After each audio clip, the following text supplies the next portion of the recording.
Most investors think that VGT is just another tech ETF, but that's not really what it is.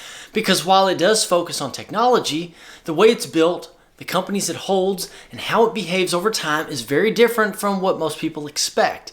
And if you don't understand that going in, you can end up taking on more risk than you might realize, or using it the wrong way in your portfolio. Because here's the reality, not all tech ETFs are the same, and if you treat them the same, you can end up building the wrong portfolio without realizing it. Some are built around innovation, some are built around momentum, and some, like VGT, are built around something much more specific. So in this video, I'm going to break down exactly what VGT is, how it works, how it's built, and most importantly, who it actually makes sense for and who it doesn't. Hi, I'm Greg Hardy, and welcome back to the channel, and thank you for being here.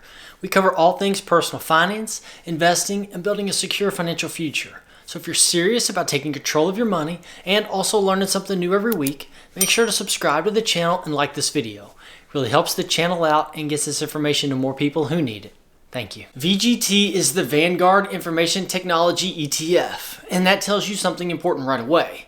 This is not a broad market fund, and it's not a mixed sector growth fund like QQQM. This is a pure technology sector ETF, which means it only includes companies classified under the information technology sector. So when you buy VGT, you're not buying a little bit of everything. You're making a very specific bet on one part of the market. So instead of owning a mix of tech, consumer, and communication companies, VGT is focused almost entirely on areas like software, hardware, semiconductors, and IT services. And because of that, it holds some of the biggest and most influential companies in the world. Names like Apple, Microsoft, NVIDIA. These are companies that sit at the center of how the modern economy operates. And that's a big reason this sector has grown so much over time. So right away, VGT is more focused than something like the S&P 500 and even more specific than something like QQQM. It's not trying to represent the whole market. It's trying to give you concentrated exposure to one of the most important sectors driving growth today. VGT tracks the MSCI US Investable Market Information Technology Index. Now that sounds complicated, but here's what actually matters. It uses a market cap weighted structure, which simply means the bigger the company, the bigger its impact on the ETF. So instead of every company being treated equally, the largest companies naturally carry the most weight, and their performance plays a bigger role in how the fund moves. That means companies like Apple and Microsoft don't just show up in the fund, they dominate it. And in many cases, just a few of the top holdings can make up a large percentage of the entire ETF. So when those companies are doing well, they can push the entire fund higher. But if they struggle, you'll feel that impact pretty quickly as well. And that leads to something investors really need to understand before buying into a fund like this. Even though VGT holds hundreds of companies, it doesn't behave like hundreds of companies. It behaves like a handful at the top. So while it looks diversified on paper, it's actually heavily influenced by a small group of mega cap tech companies. That's not necessarily a bad thing. It's actually one of the reasons it has performed so well over time, but it does change how the ETF behaves, especially during different market environments. This is where a lot of investors get tripped up, because VGT and something like QQQM might seem very similar at first glance, but they're built very differently. And that difference matters more than most people realize, especially when it comes to how these ETFs perform and how they feel to hold over time. For example, QQQM tracks the NASDAQ 100, which includes companies across multiple sectors like tech, communication services, and consumer discretionary. That's why you see companies like Amazon, Tesla, and Meta in QQQM. It's not just a tech fund, it's more of a growth and innovation focused fund that pulls from different parts of the market. So even though it leans heavily towards tech, it still has exposure to other areas that can behave a little differently. VGT doesn't do that. It sticks strictly to technology only. So you're not getting companies like Amazon, Tesla, or Netflix. Instead, you're getting a much more pure exposure to the tech sector itself. Companies that are directly tied to software, semiconductors, hardware, and IT infrastructure. It's a more targeted approach, which can be a good thing if that's exactly what you're looking for. And that makes VGT more focused and much more tied to how the tech sector performs. So when tech is leading the market, VGT can perform extremely well and even outperform broader funds.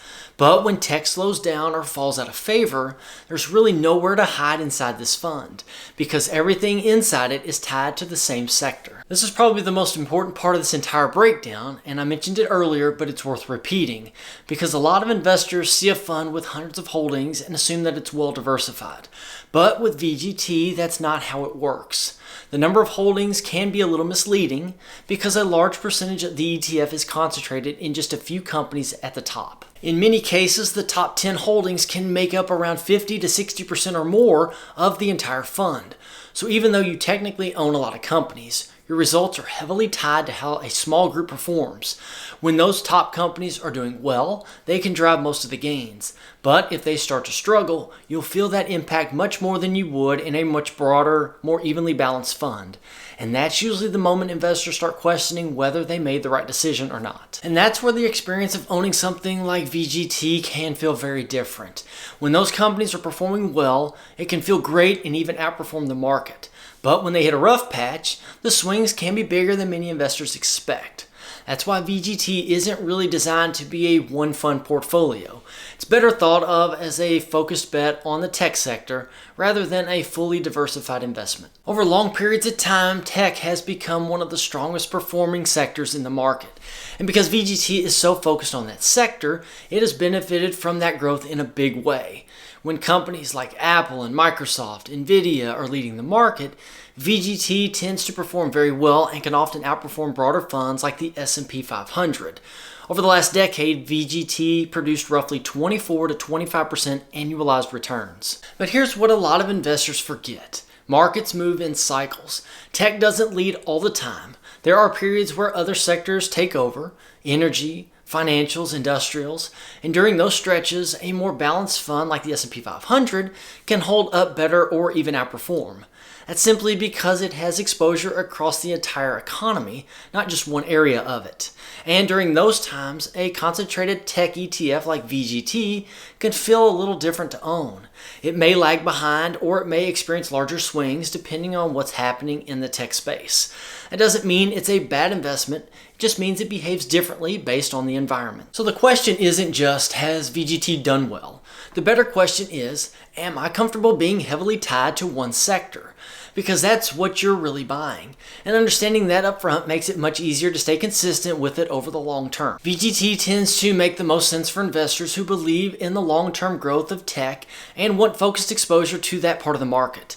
If you're someone who looks at where the economy is headed, things like AI, cloud computing, and digital infrastructure, and you want to lean into that, VGT can be a strong option. But it also comes with the understanding that you're taking on more concentration, which means you need to be comfortable with some ups and downs along the way. Now, it can work really well as a growth tilt inside a larger portfolio, a satellite position alongside a broader index fund, or simply as a way to increase your exposure to tech without having to pick individual stocks. In that role, it can complement something like an S&P 500 ETF and give your portfolio a little more upside when tech is performing well. But it's probably not ideal for investors who want broad diversification, prefer smoother performance, or are looking for a one-fund solution that they never have to think about. Because VGT doesn't try to represent the entire market. It's not built for balance, it's built more for focus. And the more focused something is, the more important it is to use it the right way.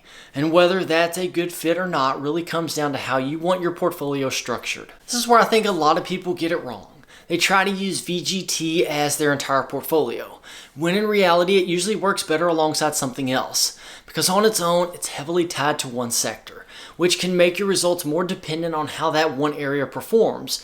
But when you pair it with a broader fund like an S&P 500 ETF, such as SPYM, you create a much more balanced foundation, while still giving yourself exposure to the growth potential of tech. You could also combine it with something like SCHG to bring in more stability and income, which can help smooth things out during periods when tech isn't leading. That way, you're not relying entirely on one sector to drive your results. Instead, you're using VGT the way it's designed, as to complement a well-rounded portfolio, enhancing your upside potential without putting all your weight in one area. That's how you let VGT work for you, without letting it control your results. At the end of the day, VGT isn't just about tech. It's about how you choose to position your portfolio for the future. Because when you invest in something this focused, you're not just buying an ETF. You're making a decision about where you believe growth is going to come from. And that's where a lot of investors get stuck. They focus on performance, but they don't think enough about alignment. Not just, will this perform well, but will I be able to stick with this when it doesn't? Because the best investment strategy isn't the one that looks the best on paper. It's the one that you can stay consistent with over time. So personally, here's how I would think about it. If VGT doesn't diversify your portfolio, it defines a part of it.